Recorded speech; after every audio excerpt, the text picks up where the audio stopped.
Je ne compte pas le nombre de messages que je reçois de personnes qui sont intéressées en tant que data scientist pour passer data engineer. Et justement, dans cette vidéo, c'est ça dont je vais te parler. Des éléments que tu dois connaître pour faire cette transition. C'est Willis pour Data from Scratch. Et parce que vous êtes nombreux à me l'avoir demandé, voici la vidéo. Avant de te donner toutes les informations pour faire cette transition de manière idéale, je vais te demander les 4 actions habituelles de mettre un like à la vidéo, de t'abonner, de mettre la cloche et mon cadeau gratuit qui se trouve en description.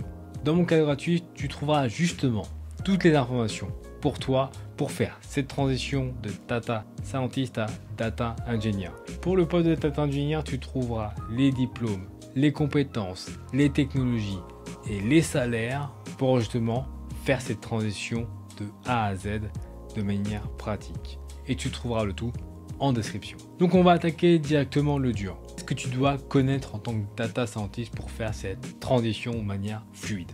Et de 1, c'est connaître les bases du data engineering, c'est-à-dire SQL et Python. Je ne suis pas rentré dans les détails parce que j'ai fait 2 vidéos qui t'en parlent justement des choses à connaître en tant que data engineer en SQL et Python. Donc je te conseille d'aller voir ces 2 vidéos.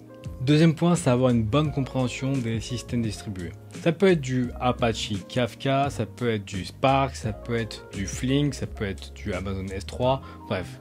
En tant que data engineer, on va très souvent travailler avec des systèmes distribués. Le fonctionnement de ces systèmes est souvent assez invisible. Et donc, en tant que data scientist qui fait la transition vers data engineer, tu dois comprendre ces bases parce que si tu veux comprendre comment le système fonctionne et par exemple le monitorer, c'est très important de comprendre justement les systèmes distribués.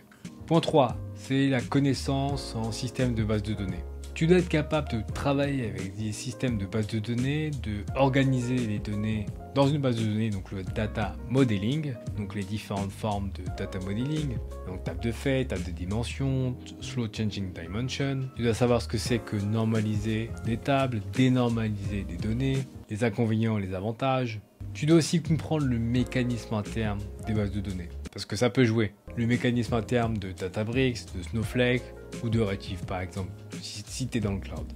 Quatrième point, tu dois connaître un outil d'intégration et d'orchestration. Donc quand je te parle d'outils d'orchestration et d'intégration, c'est par exemple connaître au moins un outil de type Airflow, Prefect, Daxter ou Luigi. Bref, un outil qui te permet de organiser, d'ordonnancer, de scheduler data pipeline tes ETL concrètement. Autre chose à connaître, c'est être capable d'optimiser les performances et la scalabilité avec différentes stratégies. Oui, parce qu'en tant que data scientist, tu te focuses souvent sur l'exactitude de tes modèles de machine learning ou tes éléments statistiques. Mais nous, en tant que data engineer, je dirais pas qu'on s'en fout, mais c'est pas notre problème. Nous, en tant que data engineer, on doit s'assurer que le système qui ingère, transforme et stocke les données soit performant. Donc c'est quand même pas mal différent. Donc ça implique de comment optimiser des requêtes. Ça aussi implique de comment créer une architecture scalable. Quelle stratégie utiliser. Et aussi, c'est aussi monitorer les différents systèmes. Donc suivre la vie du système. Autre point à savoir, c'est avoir de bonnes connaissances en software engineering.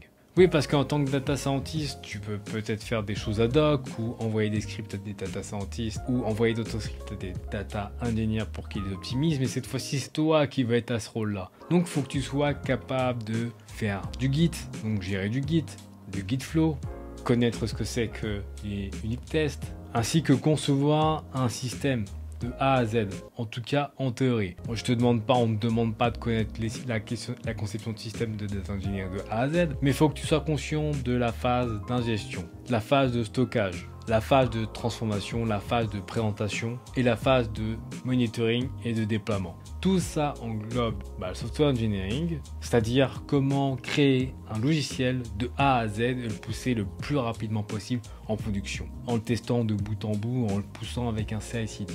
Et donc tu dois être conscient de tout ça. Je ne te demande pas évidemment de connaître tout ça, on ne te demandera pas de connaître tout ça dès le début de ta transition, mais quand même, tu dois être conscient que ça existe et l'apprendre petit à petit. Bref, voici ce que tu devais globalement savoir en tant que data scientist si tu souhaites faire une transition réussie. Moi, ce que je te conseille, c'est de ne pas te mettre la pression, mais d'y aller étape par étape. Commence par en apprendre un peu plus, par exemple, sur la phase de transformation de données que souvent les data scientists connaissent un petit peu, mais rajoute-y pas mal de bonnes pratiques de data engineering et de software engineering. Par exemple, Optimise tes queries SQL et mets-les dans le Git. Fais du code review aussi avec d'autres membres de ton équipe de data engineering parce que le code review est le meilleur moyen en fait de se corriger et d'apprendre des choses. Bref, voici, je t'ai donné plein d'informations si tu veux faire cette transition, je dirais même cette transformation de data scientist à data engineer. J'espère que cette vidéo t'aidera. Mets-moi en commentaire si justement ce changement de poste pourrait t'intéresser ou tu es en cours. Comme ça, je ferai d'autres vidéos de ce type-là, peut-être par exemple sur Git, sur le CI/CD, sur Spark, sur SQL, un peu plus approfondi. Bref, mets-moi tout ça en commentaire et justement, je saurai ce dont tu as besoin. Bref, t'es Willis pour Data from Scratch, je te dis à la prochaine, bye.